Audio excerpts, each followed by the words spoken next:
Hey guys, welcome to Property Mates. It's January 5th, 2022 today, and we are recording an episode all about goal setting. Awesome, Tim. How was your Christmas, mate? Did you have a nice time off? Yeah, it was good. I spent some time with the family, which was nice. Managed to stay in New South Wales, which was good. Came back not too long ago. I actually came back yesterday from my trip, which was nice. Yeah, oh, nice. How Yeah, about yourself, Felix? yeah, it was good. Spent some time with the family and the kids. Spent a week in Wollongong visiting my sister-in-law, and the weather was great, so that's always nice and relaxing. But yeah, we're back into it, and I think it was kind of a timely moment where I was thinking we should definitely record, a video on goal setting and how to actually succeed.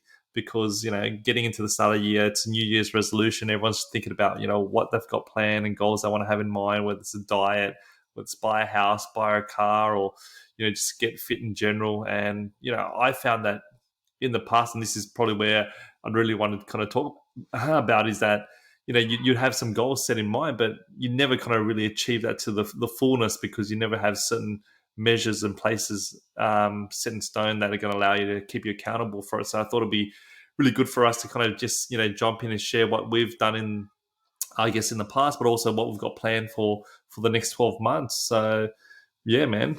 All right, sounds good. Well, one of the things that I like when it comes to this sort of thing, I have some of the real estate agents that I work with, just over the break, we were messaging each other and saying, why don't we set a date, January 2nd, we'll share what our goals are and keep each other accountable. Felix, like, to you, what is a goal? Like, what does that actually mean? A goal, yeah. A goal to me is more just having a clear vision in terms of what I want to achieve in a specific time frame, and that is then broken down into specific steps and stages in terms of what I can achieve and attain on a daily to monthly kind of basis to reaching that end target. So it is something that for me, it's kind of thinking about where I want to be, something that I've envisioned over the last probably week in terms of whether it be my business, my health, my family, and kind of putting measurable steps in place. That's what it looks like for me. Yeah, but And like, for you, is goal setting like an annual thing? Is this something that you do, once at the start of each year, or what does that look like for you? yes, what I've found is that in the past it was very much you do it at the start of the year, you review it after 6 months, and see where you're at. But I feel that stretch of 6 to 12 months is quite challenging to kind of get through, and that level of momentum just drops off after time.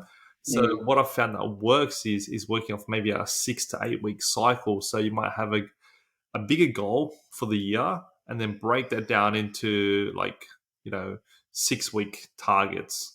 And then that way it seems a lot more attainable. But the way we kind of do it is we'll do like a 6 week sprint, and then we'll have a 2 week breather and kind of reassess how we've gone along that path to see, okay, well, have we done well? What have we done really good? Where can we change? Where can we pivot?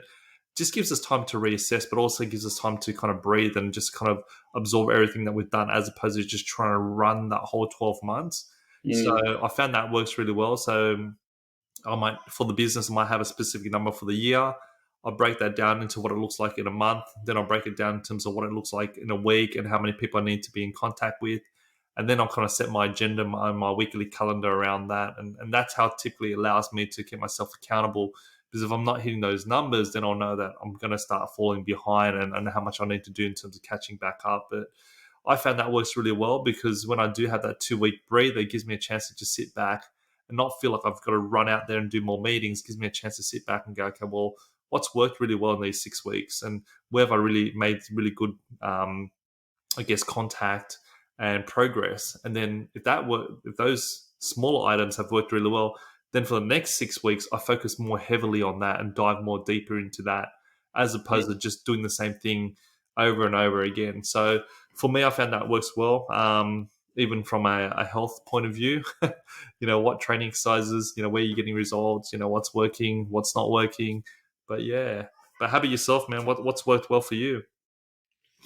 Yeah, I think mine's probably similar to yours. I feel like there's there are differences. So with business, obviously there's a dollar figure attached to a lot of things. I also, one of the other things, I was really focused last year on dollar figures, because I wanted to earn X amount of money, and I was doing exactly what you were doing. So for example, my own one was to lodge 3.5 million minimum per month. So that was like the minimum that I wanted to lodge. And then I was doing exactly that. I was saying, okay, if I want to lodge 3.5 million, if the average loan size is X, how many people do I need to be calling every day to get to that? So I had an annual goal, and I could break it down into chunks. So you could basically say, if I had a call block of an hour per day, I got to do this many dials to hit my target. So it was exactly what you were saying.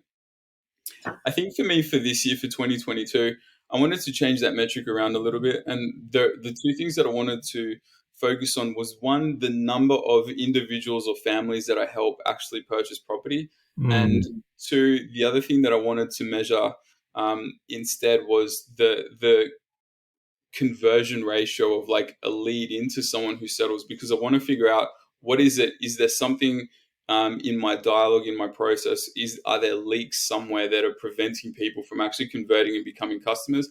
And then the other thing as well on top of that is, of the people who I've served and who I've written a loan for, how many of them are actually giving me referrals? Are they referring me to their friends? Because someone can tell you they've done that, or that you've done a great job for them, but if they're not referring their friends and family, then they're not actually, like, they're not really like voting with their feet, so to speak. Yeah. Like, it's one thing to give someone lip service and say, hey, thanks, but it's a completely different thing to actually pass someone's phone number on to a friend or family member, because within that there's like a trust element. Do you know what I Yeah. mean? Like, to refer a business, it takes trust. You've got to trust that the business will serve them well.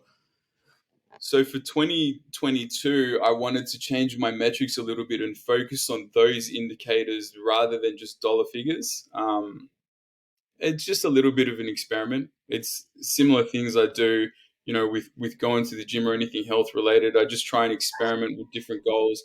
At the start of last year, I was messing around with calories, like how many calories I was eating. Then I was messing around with trying different recipes that had, say, for example, fewer carbs, or like Mm. a higher vegetable or protein ratio on the plate. So I was messing around with numbers again, and then I was looking at how things looked on the plate. And sometimes I just, with food, it's like I'll eat till I feel a certain level of fullness and then stop. And then I do that for a number of weeks, and then see, you can obviously, with your body, you can see the results and feel the results. So for me, it's like, it depends on what category we're talking about. If it's business, as I said to you before, that's how I'm looking at it this year. With health, this year I'm actually like, it'll go back to metrics. I want to like measure to some extent, if I say this, but it will change again in 6 weeks. But like, for example, I'll measure reps and sets, time under tension, something like that. So I'll time my exercises a little bit more.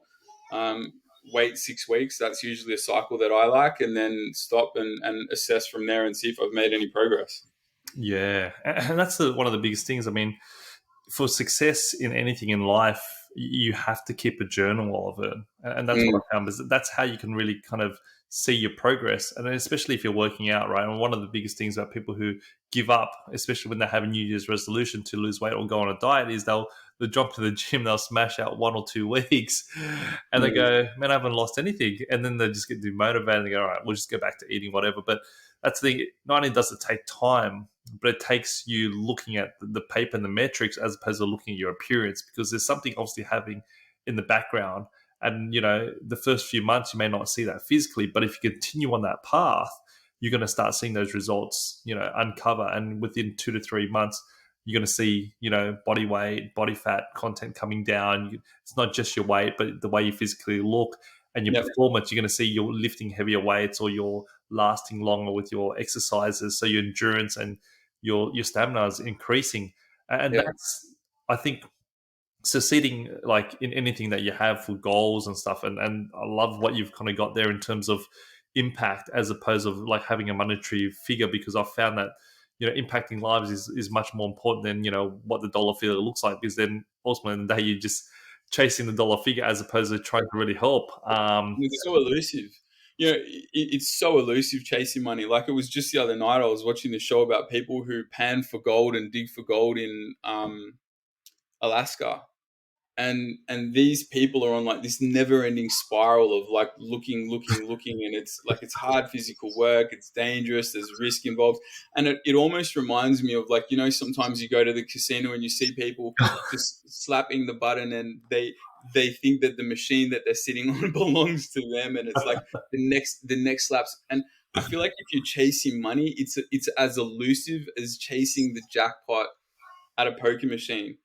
But I feel like one thing that for me, the things that will always get you to success is, one, consistency. So every day, like, you're marching, you're doing what you need to do, you're Mm. walking toward your goal.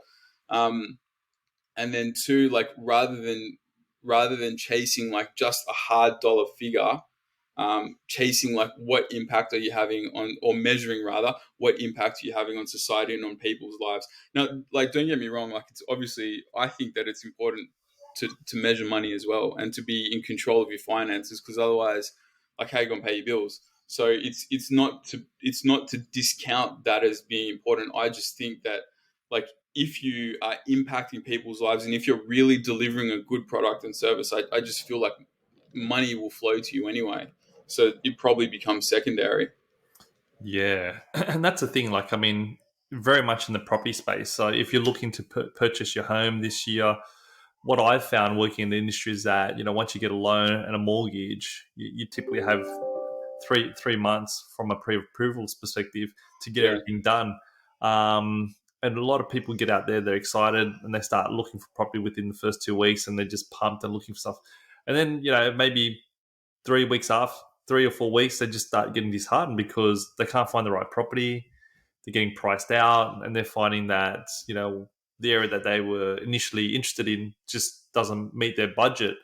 Mm. And that really comes down to, planning well. If you plan well for success, and you plan in terms of looking in the right area, but also having attainable goals as opposed to unrealistic goals, you're going to put yourself in a better position to succeed. And very much a property, after 2 or 3 weeks, if you give up, the good opportunity might come up on the 6th or 7th week. But if Yeah. you've given up, you'll never be able to see that unfold, Yeah. because you've already kind of put yourself out of the market Yeah. space. Yeah. And very There's much a a lot of great people book would, on that. yeah, There's an awesome book on that called 3 Feet from Gold. I think it's by Napoleon Hill from memory. I think it's by him. I'm not sure, but the book's definitely called 3 Feet from Gold, and it's about a guy who he was looking, obviously searching for gold, digging for it, and then after X number of years or X number of time, gives up. Someone else comes in uh, who's got a better vision, a better strategy, and he knows that there's definitely a big gold vein somewhere. Buys this guy's plot of land for pennies on the dollar because the guy's so disheartened, yeah, and then literally finds gold 3 feet from where the other man stopped. And it's exactly what you said. It's like, if and people say this has become a little bit like overused, but you only really, like, the failure only really happens once you quit. Um, and I think if you've got a goal, and obviously a property goal is one that we should talk about on this episode, but like, if you've got a goal to buy a property, like, you've got to be consistent, you've got to show up every day, you need to get on the internet, be looking for properties, engage people like yourself and myself. And you know what, actually, speaking of that, if we were to break down, and if we were to use the example of buying property as a goal, like, if we said in 2022, for first home buyers out there and investors and anyone else who's looking to get into the market this year, and if they've got a goal of buying a property, what are the steps that they can take? Like, how would we break down their goal so that yeah. it becomes attainable for 2022? What would that look like for you? Well, the first step they would have to definitely take is to find out what they can afford to buy, because Yeah, that's going to dictate exactly where you can go. I mean, unless you've got endless supply of money, you can just go anywhere. yeah. But it's got to be something that allows them to understand, have some region in terms of where to look for. Yeah. So that would be the first step. Once you understand what you can The borrow. goal is goal is to buy property. First Yeah, step is, and then we break that down. So step number one might be to speak to a mortgage broker, correct. and then Find out exactly and what you within can that, borrow. Next step would exactly. be to find out, what are you like. I always, when I sit down with the client, I always say, what are your key must-haves and your would likes, and kind of I go through and sit down and actually go through like a little charting exercise so they can kind of pinpoint exactly what's critical to them. So Yeah, really understanding what your goals from a house perspective is will give you yeah, a clearer vision in terms of what that property needs to look like. yeah. So once you 100. like, I agree with that because if you don't know, like if you don't know whether it's a house or for you to live in or whether it's investment, like if you don't know that, then oh, it's you'll end up with two branches on one tree because you're servicing for buying an own or occupy property. The deposit required is going to yeah, be different from that if it's an investment property because there are different caps on LVRs with most lenders for investments as opposed to own occupied. You don't have the benefit of using investment income when you're right. purchasing an occupied, so your servicing is going to change. So I absolutely agree with you. If you've got an overarching goal, which is to buy property, step number one is to figure out like, and these don't have to necessarily be like one, two, three, four, five. They can happen at the same time, but it's what type of purchase do you want to make, and then how much you can afford, Yeah, and then and you raise a good point about that investment and homes. I get that all the time where I'll sit down with the client, they go, we don't know if we want to live in the place or we want to rent, look for investment property. And that, yeah, it may take a bit of time to kind of map it out and kind of really understand what the ultimate goal is and then break it back and say, well, this will probably work better for you. And once you get a better idea in terms of what your servicing capacity is, because, yeah, for an investment point of view, because you're getting that rental income, you might be able to borrow more. So it might be more favorable for you to invest. But once you've got that picture in terms of, okay, I can borrow this, I know exactly what I want to buy, then it's more like how do I get myself exposed to those opportunities, and whether they decide to do it themselves and hunt for the property themselves, or they choose to utilize the services of a buyer's agent.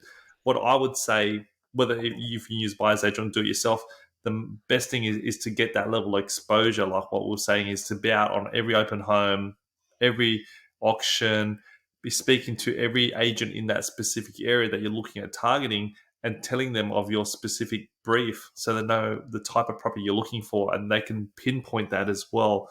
The more specific you are, the better it's going to be.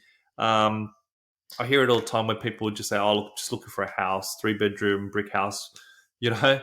And agents like, "Sweet, I've got heaps of 3 bedroom brick houses," and they'll show them. And they're like, "That's not suitable." They go, "Well, why? It's a 3 bed," and that's why the more specific you are, the more time you're going to save. Because if you're saying, "Hey, I want to, open backyard," or "I want to renovate it," or "I want something that's completely done," or "It needs to be a double garage," it allows the agent or whoever you're utilizing to help you search for that property to be more specific to your brief. So then you're not wasting time on looking at properties that aren't suitable.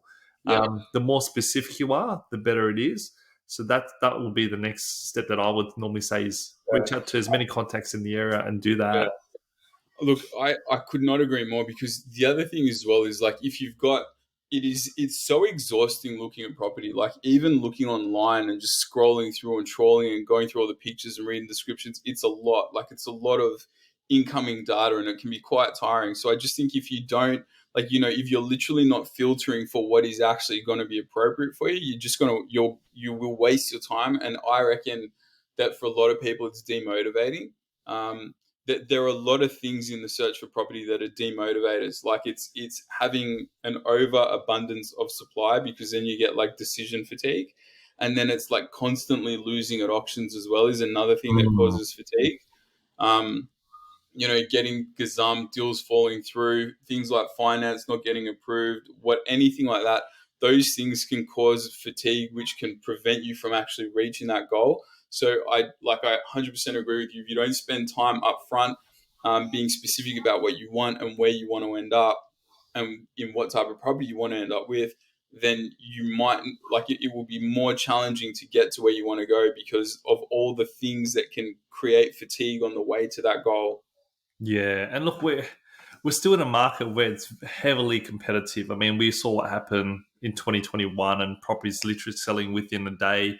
I Yeah, mean, with more stock hitting the market at the end of this or end of last quarter, we did find those days on market did push out a bit more, but I wouldn't say significantly more. maybe only by the week. So it gave Yeah. people a bit more of an opportunity to breathe, because mainly, I think mostly was because vendors wanted to at least go to one open home before selling, to understand what the market was telling them. So as we transition into this new year, what I would say we'll see is that we'll still see a very competitive market. There's still a lot of hungry buyers out there, still limited stock. Until that stock level increases and vendors' expectations start to come in line with the market, then we'll start to seeing a steady pace in that market space. But Yeah. what I'm noticing is that obviously, since there's so many buyers, a lot of the agents have so many, obviously, potential buyers to choose from. How do you distinguish yourself out from the crowd? Yeah. And that's one of the biggest challenges. Is like, well, if I don't buy the property, someone else is going to buy it. The agent's like, well, I can just sell it to whoever I want. And Yeah. it's how do you get yourself ahead of that and kind of stand out? And there's Yeah. specific steps that I take to kind of make myself kind of a bit more distinguishable amongst the crowd. And one of the things is just building that level of relationship and rapport. And we spoke about this in the past, was that, a real estate agent rather be doing a deal with a mate as opposed to a stranger when they don't know their personal circumstance or, their Yeah. finances, because they've got comfort around that. Um, and so what I always say is, you can call up an agent, speak to them over the phone. That's one touch point. When you send them an email with your brief of what you're specifically looking for, that's another level of touch point. But, when you actually go to an open home and introduce yourself and tell them who you are, and the email and the call that you've had with them, that brings another level, because now they're putting a name, a face, and context between everything that happened leading up to it. And now, if they're seeing you at open homes, they're going to start recognizing you and calling you by your first name and think, oh, actually, I'm listing this property down the road in a couple of weeks. Would you like to see that beforehand? So that's how you put yourself, in a better position, but also get exposed to more opportunities. Very, Absolutely. very, yeah, very simple process, but it's something that a lot of people just don't do. Yeah, you just like you just got to be organized. From in terms of this goal of purchasing, from a financial perspective, it's similar. You get yourself, obviously you want to get yourself pre-approved. If you're in a strong financial position, if you've got if your other debts are under control, if your financial position hasn't changed, you might be confident to sign a 66W or other things which make your application more appealing. There are things that you can do from a finance perspective so that you're a better proposition than someone else. Like if you and I went to buy a property and we both offer 500K for the property, how do they determine who gets it? Well, one of us might say that we are more flexible in terms of settlement, and the other one, or we might say we're willing to sign a 66W and waive the right to cooling off. Like there are different things that you can do, and those things are determined by how comfortable and how confident you are with the finance that you've got behind you. Like if you've got no finance, or if you're not pre-approved or whatever, then you're taking a stab in the dark. And what happens if you buy a property and then you can't get finance right on the other side? Yeah, Like, do you know what I mean? So this is why having someone like you and me working your corner is so important, because how would the regular person who's just looking for a house know that if their house is under a certain size or their apartment's under a certain size, if they're within a certain proximity to high tension wires, and if they need to borrow more than 80%, how are they going to know whether or not they're going to get money? They don't know. So if you've got a goal, you need to, as we've been saying, you've got to reverse engineer the steps to get you into that absolutely. property, and so that when you go, you can make. And what I always say to the people that I work with is, I want to go through this process with you as meticulously as we can, so that when you bid or when you make an offer, you're making an offer with confidence. Like if someone engages you as a buyer's agent, finance shouldn't even be a Well, question. yeah, They should just be confident that, Felix is going out, he's looking for properties, he's going to make bids, and we've already got, finance is not an issue. We've got our brief, we know what we want. He can confidently go and secure a property for us, and all of the ducks are already lined up. Because if they're not, you've not taken that structured approach toward your goal. And it's, to tie it back to what we were talking before, if you don't have structure with business goals, if you don't have metrics and things that you can tick off and check, how do you know that you're accomplishing anything? So yeah. if you're not like if you're not accomplishing things, and if you don't feel that sense of momentum moving forward toward your goal, it's not something that's going to like keep you fired up and keep you driven. Like the I see, like I do a lot, and everyone, a lot of brokers do a lot of pre-approvals that never settle, like the people never buy. And it's not that difficult to tell, not all the time, but sometimes it's not that difficult to tell the people that are ultimately not going to buy. They lose motivation, you know, and the things that we've talked about are the factors that lead to them losing motivation. Fatigue from other areas, being gazumped, bidding on, going to, like, if we get someone approved to purchase a $2.2 million property, and they keep looking at properties that start or advertise at 2.2 million in today's market, Mm, you need to be a tier above. So if you want to buy, like, if you want to end up spending 2 million, you need to be looking at properties that are being advertised for like 1.6 to 1.8, so that you're the big fish in the small correct. pond. Yeah, So, yeah. It's and that way you can avoid the fatigue of constantly losing. Yeah, absolutely. I couldn't agree with you more. The conversation I always hear from a lot of buyers is I should have bought last year or I should have bought before, and Yeah, and that's the thing. If you had a specific goal that you wanted to attain, and then you had specific steps and strategies that you need to take to get there, you would find that you'd be able to get there a lot sooner. But the biggest thing that I find is that a lot of the media and stuff is what puts a lot of people off. So they might be trekking well on that path, and then a headline might come up: property price is going to drop another 20%. Just wait, and then they kind of put a break yeah, on that. What I always say is, don't listen to all that stuff. Just focus on your own personal and financial lifestyle goals, because ultimately, at the end of the day, anything can change externally. But if you're in a position where you can do something, and if it suits your family, household, and your lifestyle and your finances, by all means, just do it. I was having a conversation with a couple of friends over Christmas, and the topic came about, oh, should we have bought and stuff, and a lot of friends say, oh, we've missed the boat, and I say, well, what boat? Because in property, if you look at the last 40 years, it's just progressively gone up. So how many boats are you going to miss out on before you realize you should have at least got onto one of them? Um, and that's the thing, like, planning your goals shouldn't be based on what other people's goals are. You should plan it based on your own, and not to worry too much about what else is happening on the outside. yeah, And by having those metrics in place so you can see where property is going, you better put yourself in a better position and say, you know what, this is exactly where prices are selling for. I'm in a good position to buy it. I should just be buying it, as opposed to waiting for a bargain, which may never come. So by all means, I think, the steps and stuff that you've mentioned are really, really good kind of ways for people who are looking to getting into the property space. Is to, if your budget is 2 million, look at 1.6. There's more often enough it's going to sell for 1.8. But it gives you more room and more properties to look at, as opposed to just pigeonholing yourself in a very small pond, which is yeah, where what a lot of people do. Because ultimately, in the day, we've got 2 million. We want to spend the 2 million, want to get the nice house, really reach that top end. But yeah, um, exactly. but if yeah, Look, it's you said a lot in that last thing, and I just think, like, because you're right, people are always talking about what's going around in the media, but how often is the media wrong, or how often are they pushing some agenda?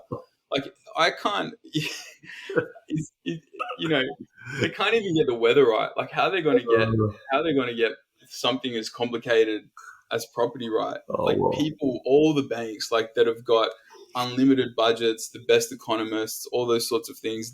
None of them thought that property 20, prices were going to do what they did after. 25%, like 25% on average growth in the last 12 months. Yeah, And they were yeah, expecting it to drop 20%.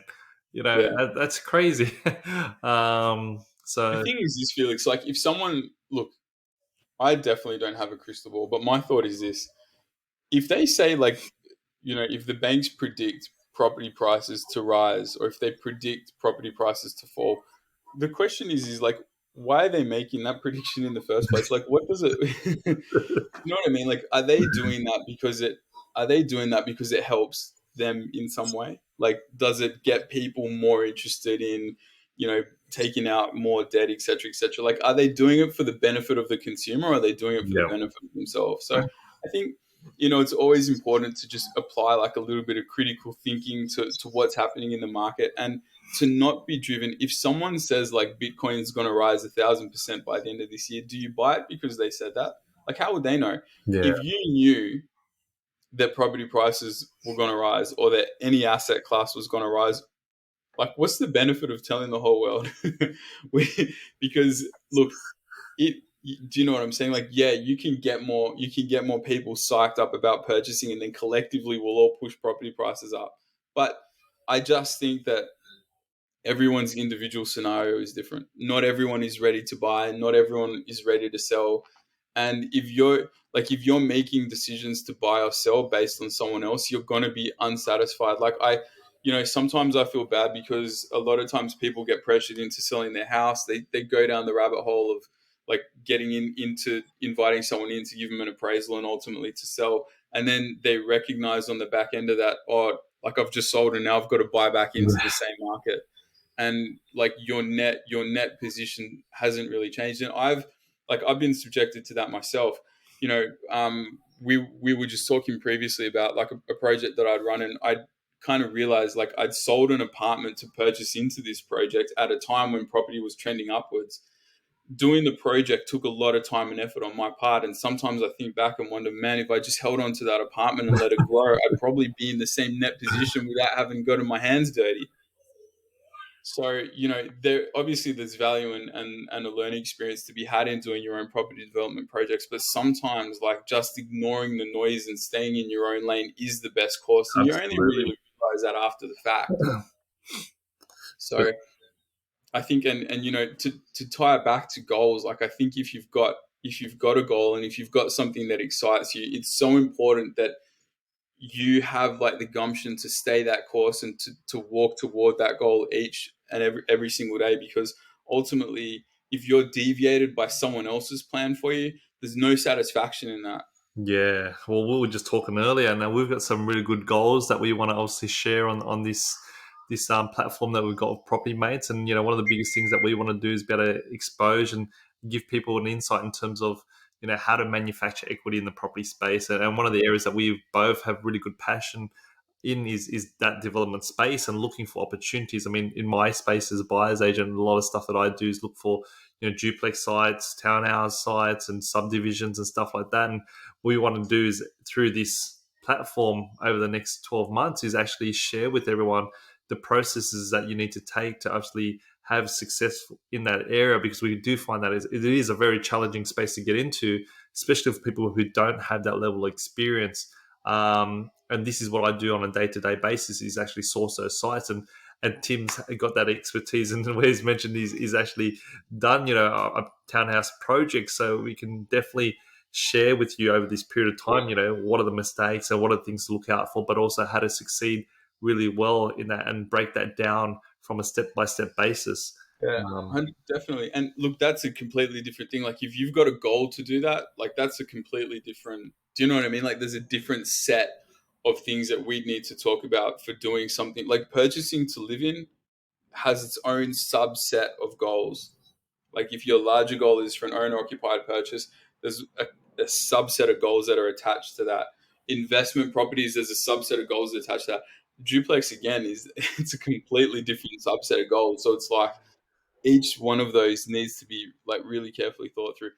We're we're getting close to like the 40-minute mark here, Felix. What in terms of goal setting, is there anything that you'd like to close on? I think the biggest thing is you just got to remember, with success, it's a journey and not a destination. So a lot of people kind of, when they tie in a goal or success, they kind of see a point they want to reach and they just focus on that and they don't enjoy the whole process of getting there. And I think the most important is actually being able to go through that process and see yourself develop and grow, whether it be through fitness or success in your business or your family or whatever it might be, and really take it for that and not try to rush things. Obviously, it's good to have a time associated to what your goals are, so you can actually have sustainable steps in place. But I think have things in place which you're going to enjoy and not feel like it's a chore. I think that's probably the biggest thing. Yeah. How about yourself? I mean, what was some really good some takeaways that you can definitely share with us? Look, I'd probably echo what I mentioned earlier. I think that consistency. So once you've got, I feel like once you've got a goal mapped out, like it's for me the two big things are one, consistency and moving toward it. So each day doing the things that you need to do to move closer toward your goals. And then in addition to that, I'd also say like there are times when people need to course correct, and there are times when you need to like reassess and think, okay, yeah, like if say you've got like a metric and you hit that number too early, maybe you recognize that you've performed better than you thought you would, and then maybe you need to stretch yourself a little bit next time. So what Mm. I'm saying is, one, be consistent, and two, have a mindset that's flexible enough that you can course correct and reassess as things go.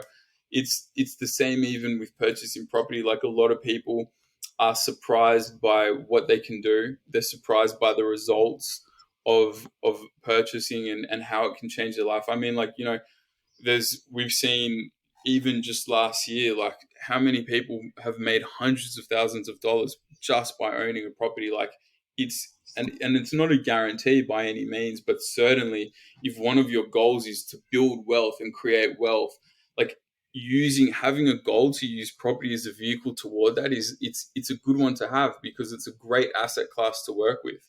It's Yeah, something where you know and it's something where, and you know this better than anyone, where once you own the asset, you can manufacture equity, you control it.